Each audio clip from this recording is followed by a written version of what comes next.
Hello, people. So there's a video of Johnny Harris, gold exploit finally. Now I have no idea what does he mean by that exactly. Like what do you mean by I didn't have any questions about gold. It's a metal and it's precious and people like it so I don't know what I didn't know about money that he's explaining right now, but we're gonna watch this and figure that out. Let's go.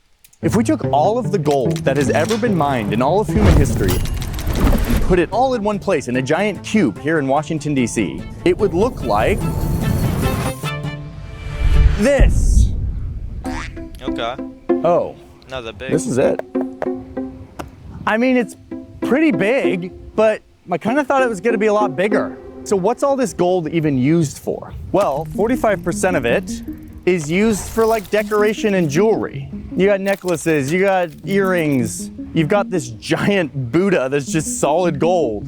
There's an old Egyptian coffin made of pure gold. Largest gold coin in the world, it's got a kangaroo on it. It's 45% of all the gold. You got a small portion of all this stuff that gets used for industry, stuff like the fillings in your teeth or electronic components that use the special properties of gold to work. But then a huge portion of all of this gold is just sitting in vaults around the world, mostly in New York and London, in the form of bars, gathering dust. Governments and investors have been on a gold buying spree lately. I mean, look at the price of gold. President Trump is seeking more control of the Federal Reserve. Gold prices soared to a record high after US President Donald Trump criticized Federal Reserve. Russia and China have been buying a lot of gold bars. And Florida is trying to make it so that gold can be used as real money again. It seems like gold is having a comeback. But actually, what I'm learning is that it never went away in the first place. Would you look at that?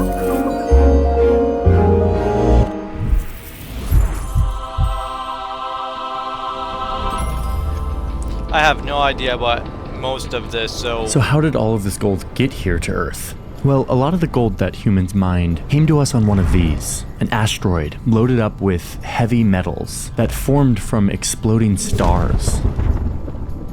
If you zoom into one of those metals, you'll see some really weird looking atoms. The electrons are moving nearly the speed of light. This absorbs the blue light and reflects the yellow and red light. Look, it's yellow, it's shiny, like the sun. No other metal does it quite like this.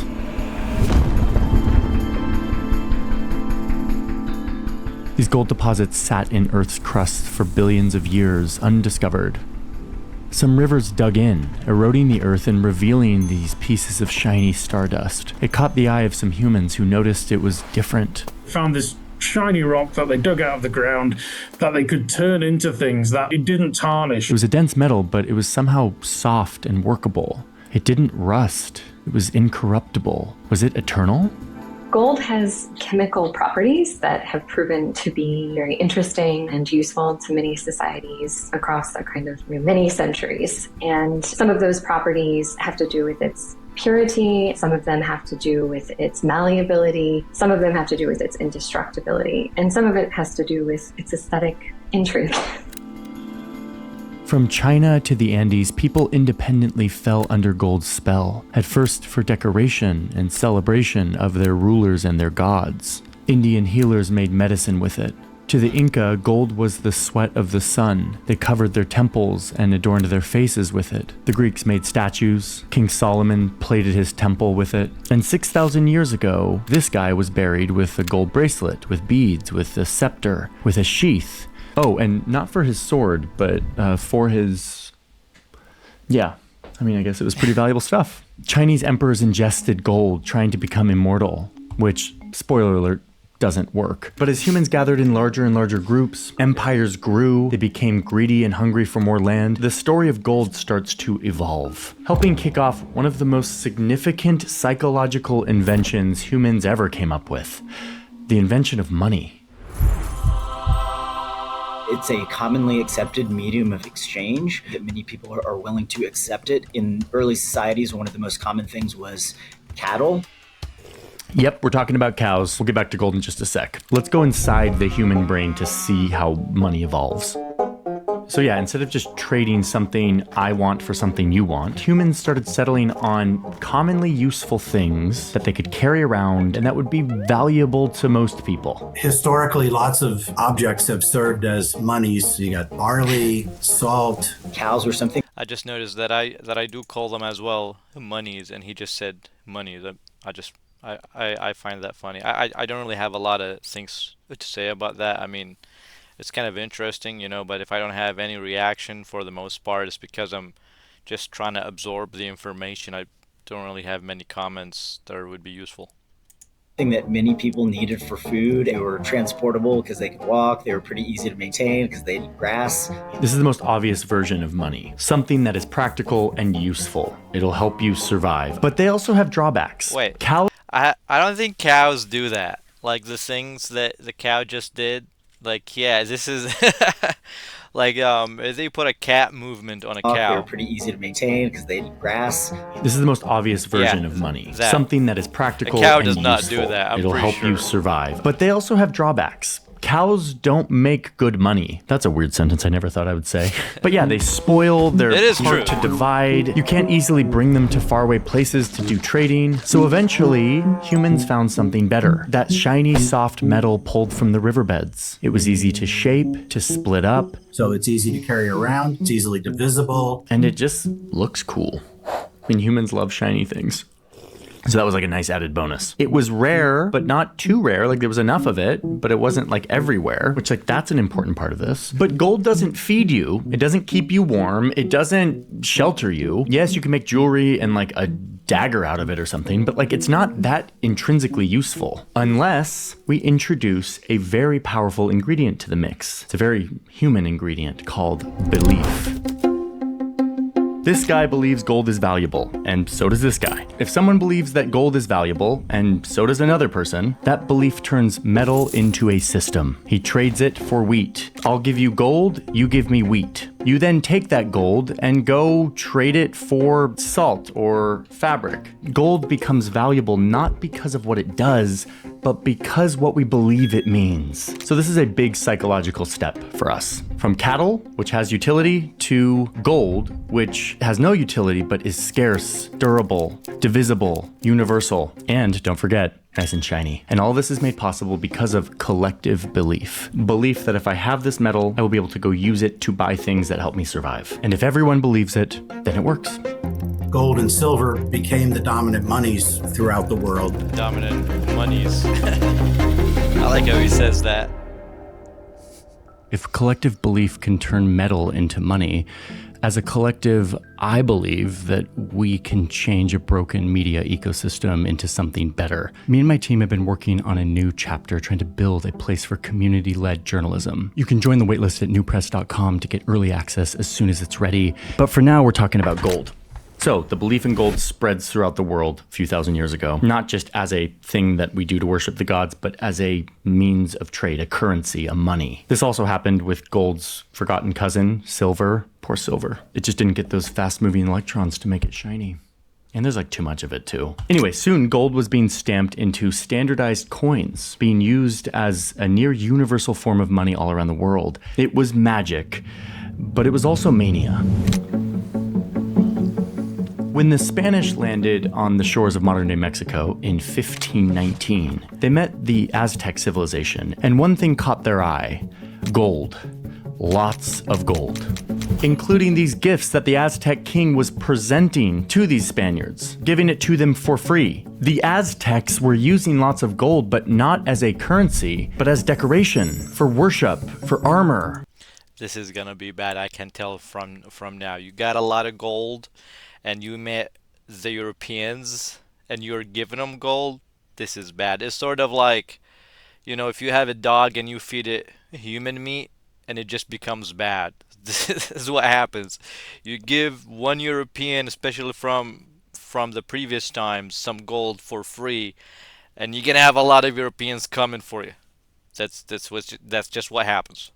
For blades. It wasn't economic, but to the Spanish, gold had become economic, a means of trade. It was wealth, and here it was in extreme abundance, and they wanted it. Or in the words of one Spanish conqueror, we suffer from a disease of the heart that can only be cured by gold. Oh my gosh. So... The Spanish ended up that specific quote. We suffer from a disease of the heart that can only be cured by gold. This is just... It feels so evil.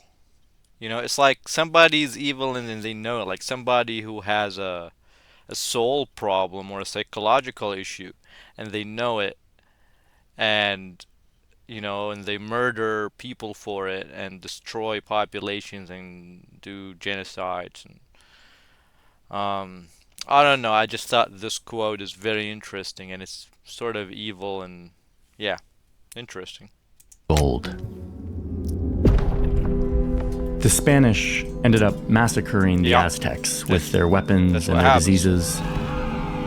They took as much gold as they could find, these statues and masks and jewelry and blades, melted them down, shaped them into uniform units of value, and stamped them with a seal of authority. They spent the next century ripping through the Americas, chasing every rumor of golden cities and sacred wealth, places like El Dorado, Cibola.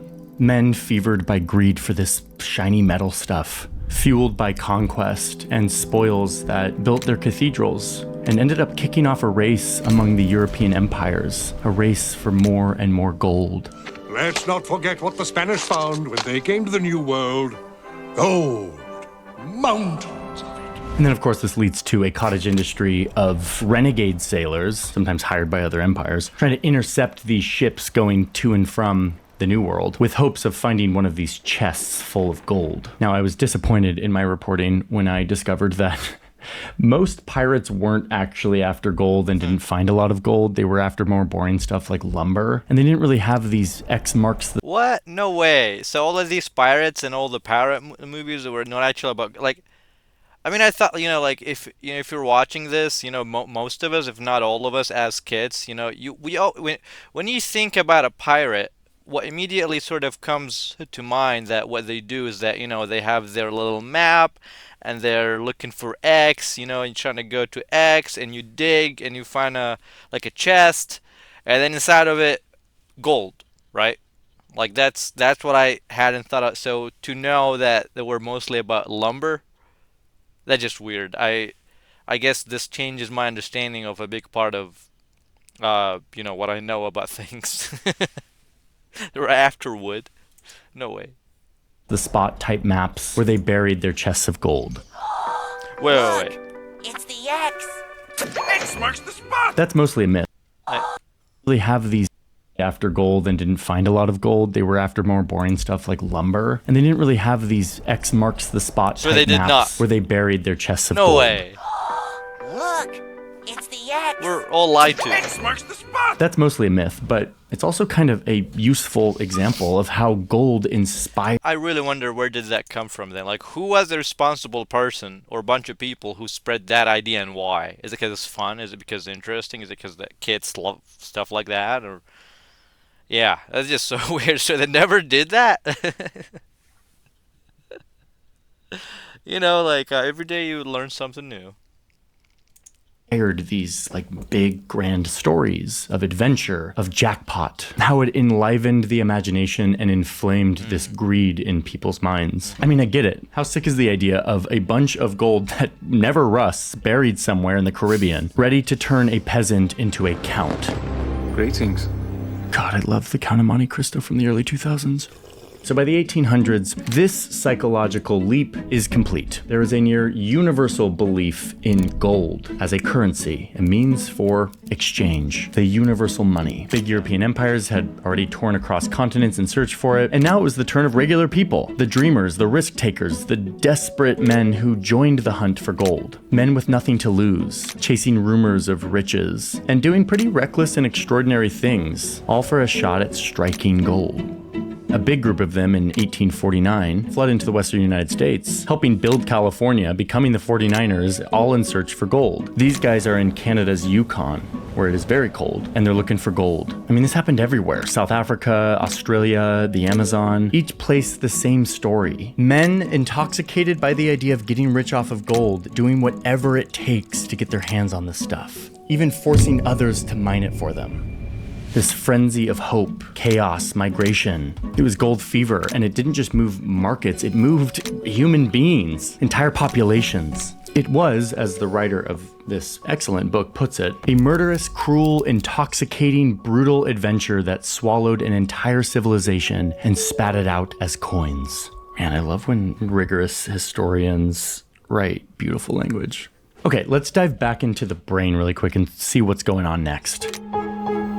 Hold up. This is actually a perfect time for me to thank today's sponsor to get my gold so that I can keep running this company. Gold. And it's actually something that I use. It looks like this. Enable threat protection.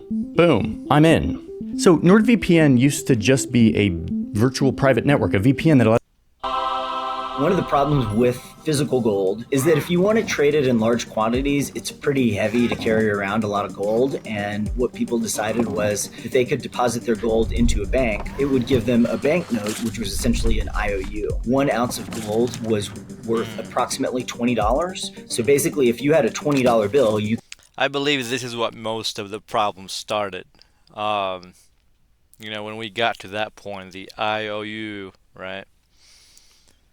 Could go into a bank and redeem it for 1 ounce of gold. Most individuals, when they got paid, they're going to pay envelopes stuffed with banknotes. So that was the everyday medium of exchange. As long as you trusted that the banknotes were good, you really didn't think about much which bank had issued the notes. They all exchanged 1-to-1 against each other and against gold and silver dollars. If you wanted gold instead of the banknote, you could come in and redeem the banknote and they would give you gold. So now instead of believing in gold, we are believing in banks, trusting them that if they give us this piece of paper, it actually represents the gold that they are holding safe. Flash news ain't gonna happen. In their vault, and that at any moment, if I needed the gold, I could go to the bank, get the gold. That is now a pretty far abstraction from cows, something that feeds us. We're now carrying around paper. But once again, it follows the same rule that if everyone believes it, and if the banks don't give us any reason not to believe it, then this worthless piece of paper turns into economic power, a currency. And in fact, if we can do that, it's really convenient. It makes trade way easier. Theoretically, everyone thrives here. So, yeah, silver. Okay, yeah. Instead of gold in the vault, a lot of economies had silver in the vault, and a lot of economies were trying to have both metals, giving them each a specific value and pegging that value so that it wouldn't change too much. But this becomes a problem. It's really hard to have 2 metals as the foundation of your paper money. And then suddenly, if there's a big discovery of silver in Nevada or something, there's way more silver, so it throws off the value of silver, but it's pegged to the value of gold, and so all this arbitrage happens. This was a huge decades-long debate here in the United States. It got really political. You've got this guy running for office, mostly on a platform of silver, and some people think that The Wizard of Oz is an entire commentary on this debate between gold and silver. And while reporting this story, I was multiple times very tempted to go down this rabbit hole. This is a video about gold, not about silver. Sorry, silver. So we'll save that one for another day. And indeed, by 1900, gold, this shiny metal that humans have been using for thousands of years to do trade, endured as the one metal that we would base our entire economy off of, at least here in the United States. But a lot of countries too. We set a firm standard. $20 gets you 1 ounce of gold. There's a finite number of gold. It doesn't fluctuate too much. I kind of wonder, is that actually real, or did he make it up, or, it was just like an example? Anyway, this was called the gold standard. And the United States and a bunch of other big countries were on the gold standard in the early 1900s. Okay, let's get back to the human brain because we're about to go through our third massive leap in the psychology of money. Let me warn you, this one's kind of weird, and I went to college for this one, monetary policy and economics, and I'm gonna do my best to explain it, but it starts to get a little bit wacky. We're also entering some controversial territory. Economists, who are much smarter than I, debate this stuff, what I'm about to say, and they all have different takes, and they have strong feelings about it. So I'm gonna do my best here, but in the comments, you're gonna see some strong opinions. I welcome them. Just be nice. So it's the early 1900s. Banks have gold in their vault, they give you a piece of paper that says you're entitled to the gold in the vault. But it turns out human beings are struggling to adopt the paper thing fully. There are a series of financial panics. You probably don't want to get into the causes of the panics. The banks had a limit to how many banknotes they could issue. So when people wanted more currency and they couldn't get banknotes, they would take gold and silver coins out of the bank vaults. And now the banks are losing reserves. Now they have a problem. So here they all are at the same time rushing to the bank to pull their money out, all at once. This is not good for an economy that grows when you give banks money to lend out to other people and trust that not everyone's going to try to take. I just want to say something right here, right now. I want to say that, what do you call it when you lend usury? Usury is evil. So the fact that you have usury in your system, that was a mistake and it's a bad thing and it should not happen. You should not lend banks or whichever institution so that can lend people for money. That should not be a thing. We should not be doing that. We should discard this system and we should start again, not based on usury. So that's my strong opinion, I guess. Take it all out at the same time. We made a whole video about this, how modern finance and credit works and how that multiplies the money supply in these weird ways. You can check that out. But for now, just look at this picture of a bunch of people on Wall Street trying to get their gold out and know that this is not a, I just want to say, so they're going to try to have a way to go around this. And there's basically no way of going around this unless you're cheating the people. Because, so if you're keeping my gold and I want it, then I want my gold. If you're giving it to somebody else to make a profit, then this is not the agreement. You know, be like, oh, okay, but I need to do usury. You're not supposed to. You know, this should not be a thing. So I think this is the biggest issue here. We should not be engaged in usury. And if I lend you my hard-earned work, I should be able to get access to it whenever I want, even if everybody goes there at once.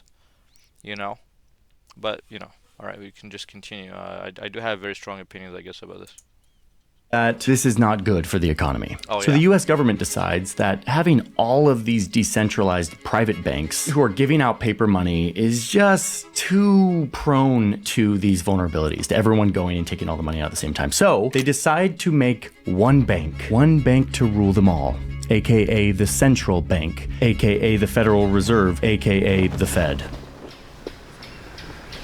We're just gonna call it the Fed from now on. Why did the US government decide they needed to centralize this around a single bank? It's a federal institution that will cope with potential panics and shortages of currency and shortages of bank reserves. The Fed would be the big bank that would be given a bunch of power to set the rules for the rest of the banks. By issuing more currency when it's desired. Now, it was still technically pegged to the gold standard, but a huge difference was now you couldn't just go to the bank and exchange your paper for gold. And the Fed would be in charge of controlling how many of these banknotes were floating around the economy. And so in the United States, we have the Federal Reserve that is the monopoly provider of dollars. Which in turn determines how the economy works, how people spend money, how people borrow money. And their goal at first was just to make sure that this doesn't happen again. Look at this fancy machine that the Fed has. Not a literal machine, this is completely symbolic. Don't overinterpret the analogy here. So, to be clear, we're still on the gold standard at this point. It's like 19. I have no idea how can anybody, you know, kind of overinterpret that. I mean, to me, it's very understandable that, you know, it's like a symbolic thing. But I don't know how anybody could be like, oh, this looks like... Looks like what? I mean, I don't know. Don't overinterpret the analogy here. So, to be clear, we're still on the gold standard at this point. It's like 1913 or something. Every 20 bucks is pegged to an ounce of gold. But now, the Fed has all of these levers to play with. These levers that invisibly incentivize people to borrow money, it's the interest rate, to spend money. And with their new power, the Fed starts fiddling around with all of these levers. Hey, look, if you lower the interest rate, more people will borrow money. They'll spend money. They'll start businesses, more jobs. Many critics have said that they kept interest rates below where they should have been. They made credit too abundant, and so you had an overinvestment boom in the 1920s that, although there were genuine investment opportunities due to technological change, electrification, the automobile, things like that. Wow, look, it's an economic boom. It's the roaring 20s. The stock market just quadrupled in 5 years. Times are good, thanks in part to the Fed pulling some of these levers. Though this, like many assertions I'm about to say, is kind of debated. Try not to get sucked down the economic debate rabbit hole here. So things were good in the 1920s, maybe a little too good. Uh-oh. The Fed over-amplified that boom and raised it to an unsustainable pitch.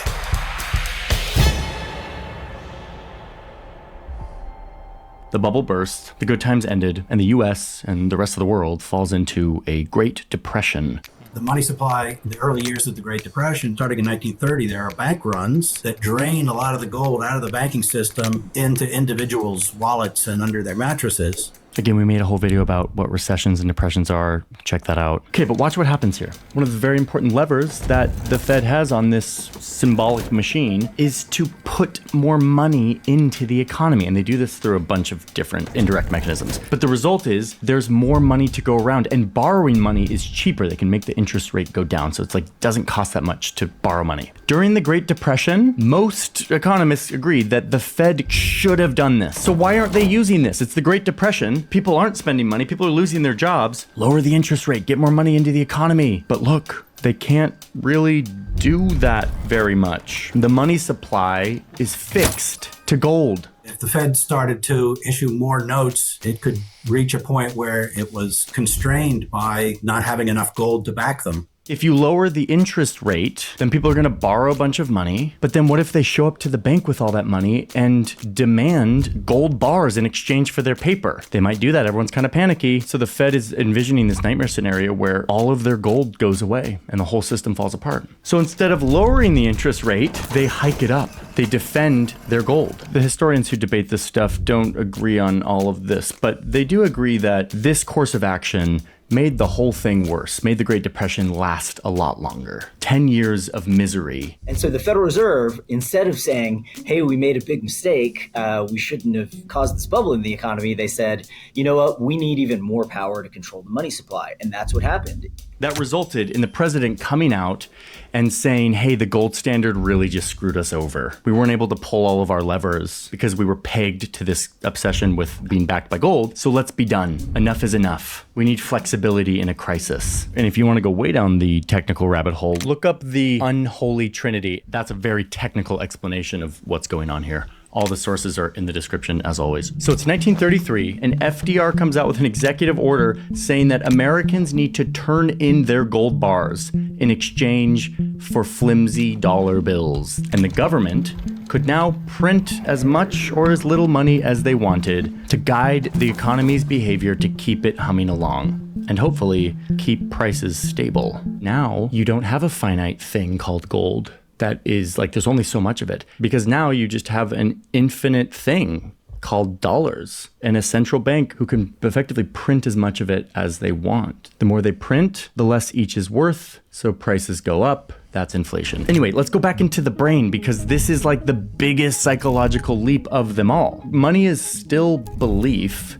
But without the gold standard, the belief is in the government, in their paper, even if it's not backed by anything. It is a belief in the government's ability to run this machine properly. This is called fiat money, and it's a whole lot different than cows, where we started. But starting in 1933, this is how money was valued in the United States by a decree from above. Now, full disclosure, I went to Brigham Young University, studied econ, and studied under a school of thought that was very much like pro-Fed. The Fed and fiat money is sort of like the best thing we got going. It makes mistakes sometimes, but like it's better than the gold standard. I intentionally talked to two economists for this story who were like a little more skeptical of that take to kind of help balance me out.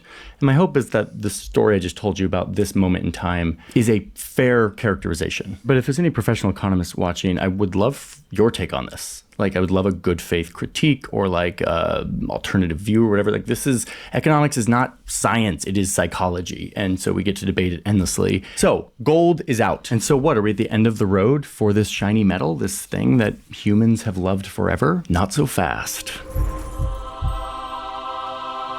So, 1944, World War II is winding down. The US is realizing that in just a matter of years became the most powerful country in the world and defeated the two rising empires and was now on top of everything. So they get all of their ally countries together, a couple dozen countries, in a hotel in the mountains of New Hampshire with the goal of designing a new global economic system, a set of rules that everyone will play by. And the US, of course, takes the lead on what this system will look like. They propose that instead of creating some universal global currency, as some were proposing, the world should instead opt for the US dollar to become the universal, globally accepted currency that everyone else's currency would be like attached to. And the rest of the countries are like, seems kind of sketchy that we're just trusting you and your dollar. And the US says, okay, but remember, all of our dollars are still backed up with gold. Normal citizens can't turn it in for gold, but we promise to you countries that all of your dollars can be turned in for real gold bars, $35 per ounce. You can come to us and exchange them for gold whenever you want, and we'll promise we'll keep it in the vault. Speaking of the vault, look at our vault. This is Fort Knox. It's in Kentucky. This is where we keep our gold, and we have a lot of it now because a lot of you all, world, gave us your gold in exchange for weapons we made for you during the war. So, the dollar is king, and we'll back it up with gold. Take it or leave it, guys. And they indeed took it. And the dollar became the king of global trade and investing, and gold was once again at the center of our concept of money, but not for long. Turns out the US couldn't keep its promise to back up all of its dollars with gold in its vaults. They were printing more money, they were giving it out, and the world catches on, and some countries get kind of pissed. Until finally, there were so many dollars that they started to redeem them, Germany and France in particular. Like France apparently sends a Navy ship in the 60s to show up to New York to be like, hey, we're gonna give you our dollars, we want our gold. And the Treasury ran out of gold, and we shut the gold window in 1971. I have directed Secretary Connally to suspend temporarily the convertibility of the dollar into gold or other reserve assets. And finally, the president at the time, who is President Nixon, comes out and is like, okay. Yes, we don't have the gold anymore. You got us. But guys, come on. Be reasonable. We're all used. I just want to say, so this turned from being an economic medium and, to such a scam. Like, if you apply this to like real life people, right? So if let's say you have a parent or you have a relative or just a friend, and you'd be like, okay, so I'm give you my gold, and you give me something that, like it's like a promise, like, that.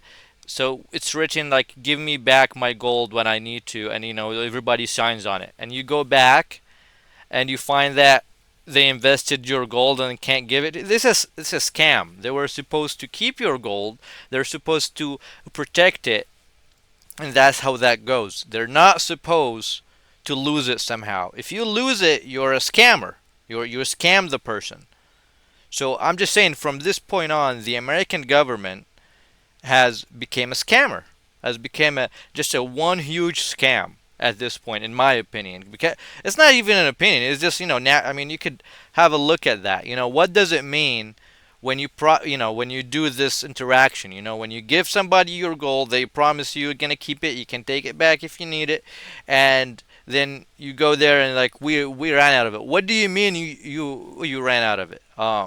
You were supposed to have it. Like, this phrase doesn't make sense. If you give somebody gold, and then you want it back, and they say that they ran out of it, it means that this phrase does not make sense. How do you run out of it if you're keeping it as you should be doing? So yeah, this is a little bit of a rant, but yeah. Used to using the dollar by now. The whole global economy is used to this. We're America. We've proven that we're stable. You can trust us. Look at our economy and look at our military. We are safe and stable. Use our currency, invest in our government, and you can sell those bonds whenever you want. We'll give you dollars and you can use that to buy like oil and whatever you want in the global economy. We promise we're good. And the world, without much choice, was like... This is a very typical narcissist slash abusive relationships. Just trust me. Just trust me. I'm not gonna let you down. I already. Like, if you are ever in such a situation, especially in the West, because in the West this is a very typical thing. There's a very typical Western culture, but it's all over the world. But in the West especially, you never ever trust a person like that. Just get out with what you can. Try to get your stuff, as much stuff out of them as you can, and run away. Run as far and don't look back. If this happens to you from any person, get what you can from them and run and don't look back. This is a very typical sort of abusive stuff going on, scammy, abusive. So, just to let you know. Okay, fine. Okay, fine. We got trust in you. And just when we thought we couldn't get any further away from cows, here we are. Our concept of money takes one more bonus step to here, where so much of the global economy runs on a currency that is built off of collective belief in a story, in a system, in an S with a line through it, in 19 people who sit in a fancy white building in Washington, D.C. and try to accurately predict the future and make decisions, to pull proverbial levers, to ensure that the dollar doesn't lose its value in all of our minds. So have they done a good job? Well, a lot of people say yes. People from the Fed would say, look, we've done a great job. The Federal Reserve is better than putting this into a private. I'm sorry to stop this a lot, but there is no story that lasts forever. You can't convince some people. You can't convince a lot of people some of the time. You could convince. I forgot how it exactly goes. So you can convince all people some of the time, or some people all of the time, but you cannot convince all the people all the time. So at some point, and there is a certain point where people will not be convinced, and when that happens, it's gonna be going down. So this whole system is, it's bound to fail. Basically, it's just a matter of time. Market like we had before the Fed. That being able to create new money in the economy helped us recover relatively quickly in the 2008 crash or during COVID. But a lot of people say no, that the Fed does a terrible job. But I think the evidence says that actually they have not done very good. The Fed basically caused the Great Depression. That inflation is out of control and that the people running it are never faced with the consequences for not doing a good job. Several economists I talk to think that it's a lot of power to put in a government agency that isn't incentivized by the free market. But most monetary economists, the people who study this stuff, like the vast majority, think that, hey, the Fed's not perfect, doesn't get it right all the time, but this is the best version of a modern complex economy, and it generally works. What you described as the Fed has made some mistakes, but we can't imagine living without it, that's probably 90% of the econ profession, or maybe higher. But everybody now has grown up in a world where it's hard to imagine what things would look like without the Fed. And it's especially hard to imagine once you're on a fiat money standard. If you're on, I just want to say, so all of this right now, all of these people are involved talking. My opinion is they're not addressing the main problem. So why did we reach here? Why did we have to go all the way here? It's because you were not keeping the gold as you were supposed to. If somebody gives you their gold and they want it back, you should be able to give it back. If you're doing usury, that's of course not going to work. So, this whole thing is, and all of the economists and people who are talking about it, they're inherently biased. They're not being objective. Why? If they're Americans, and so it's basically, if you say anything otherwise, if you say no, you're not supposed to be doing this and that, and that's why we share this place, they will be automatically anti-American, and they cannot do that because then big Uncle Sam is not gonna like you. You're not gonna get jobs.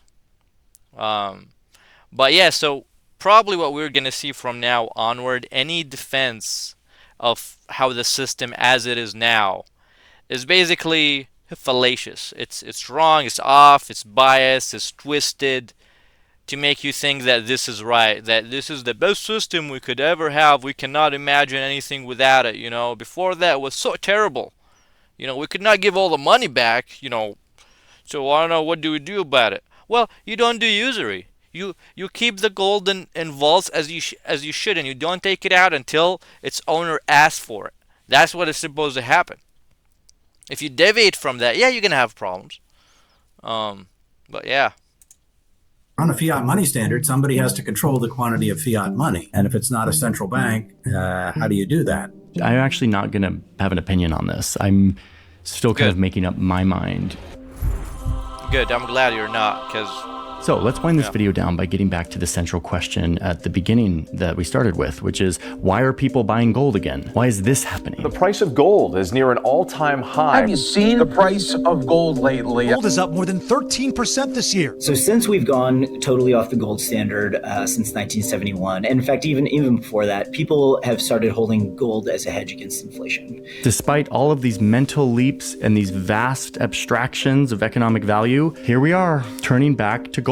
First off, foreign governments never got rid of their gold. The US still has huge stores of thousands and thousands of tons of gold in Fort Knox and other facilities. And so do a lot of other countries. A lot of countries store their gold in the United States, in New York City, in this gold reserve that is buried like 50 feet into the bedrock of Manhattan. And it just sort of sits there, gathering dust and being a little reserve, a just in case type of thing. But a lot of regular people, investors, buy gold too, whenever they start to feel a little bit sketchy about the big psychological bargain they've made with the government. All of this is pretty, actually, kind of squishy. It's very mental. All of this requires us to believe, but over here really requires us to believe. And even trust a US government and an economy. And recently, that trust has been waning. America has rival nations that are trying to get the world to stop trusting the dollar. They want to replace it. They don't like how much leverage it gives the US. The US economy and government have also been kind of all over the place recently. The stop and go of tariffs from the Trump administration's first few months in office got people really spooked. Like, can we trust these people with our entire sense of value in our currency? And now that this is all making me really depressed, because I have a house that I'm trying to sell, and it seems like the more time is going by, I'm not being able to sell it, and I really need to sell this house. I'm not living in it. I'm paying mortgage, and so I'm paying mortgage and paying rent at the same time, because I need this house sold. And I'm not being able to sell it for a reasonable price until now. It's been there for 6 months. In America, it's in Ohio specifically. So, this is not good for me, But the more that people are untrusting of the system and people are anxious, they don't want to buy houses, that's not good for me. I just need this one last thing. And then, I was thinking of going outside of the U.S. because America and, and the United States are, things are getting a little bit weird. So I just want to sell my house and get the heck out of here if possible. That's what sort of my plan is. If I could get to it, we'll see. Trump is attacking the Fed and threatening to control it, people are turning to gold in a bigger and bigger way. And at least for now, while I'm recording this, there seems to be some trepidation about people believing in the dollar. So that's why you see this kind of going back in time on the psychological leaps. In the last few months, since the start of the Trump administration, there's been a loss of faith in the dollar vis-a-vis other fiat currencies. People are worried inflation may go up, either because of real shocks like the imposition of tariffs.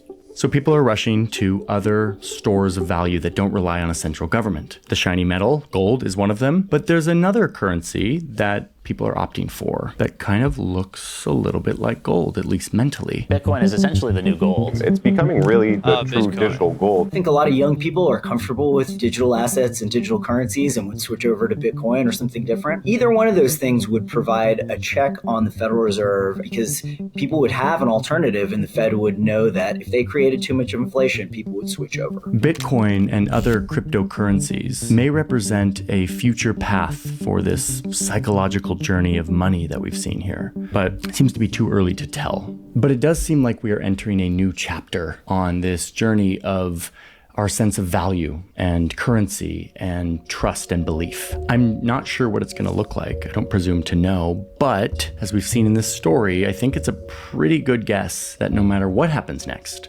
no matter what we invent with crypto or whatever, that shiny metal, that thing that has fascinated us for thousands of years, the thing that can be divided and stored and doesn't tarnish and that shines like the sun, gold, I think, will always remain in the background as this thing that we turn to when things feel uncertain. I agree. I very much agree. Actually, if I could sell the house, I might buy gold with it. This has been my thought since like a year or two now. This video was amazing. Most of the things that I seen in here, I know. Not all, but many things. I'll be honest, it was a little, how do you say that? Not boring, but like, kind of like on the same tone, It is a documentary, so I don't really expect, anything flashy or anything like that. Johnny Harris especially is, it's one of the best guys out there to tell things, although he is biased. There are definitely people who are more biased, and he is very informative. So, one thing, you kind of take the good with the bad. He's not the most objective person. But in this video, I just like how at some points he was just like, I'm not going to speak about it. I appreciate that, because I most likely would have disagreed with him, because all the people in it, they were being biased towards the American government, and I don't appreciate that. Not because I don't, but it's because I like when somebody is sincere. When you're being biased, you're being insincere. You're, showing yourself as being objective while you're not being objective. You're being biased. So I don't necessarily kind of appreciate that, even if it's your own, to be sincere and to be truthful. Even about something that is within your country, you just have to be truthful. That's what I believe, at least. Yeah, so far it's a very interesting video. I didn't, at the beginning I was not sure where's this going exactly. But yeah, basically in all of the background of this, it's what's going on with the U.S. hegemony dwindling overseas. In case that that somebody does not know this. So the American hegemony is being challenged right now, and what does that mean for all of us? I'm not sure. But when things are uncertain, some changes might happen. Might be in a good way in some parts and bad for some other parts. So just buckle up, be ready for things that might be coming. Buying gold is not a bad idea. But yeah, I don't really have a lot of more comments. It's really interesting. I gave my thoughts about it. I don't have really many things to say. So have a good rest of your day. Stay strong. Don't budge. Be you. Be sincere.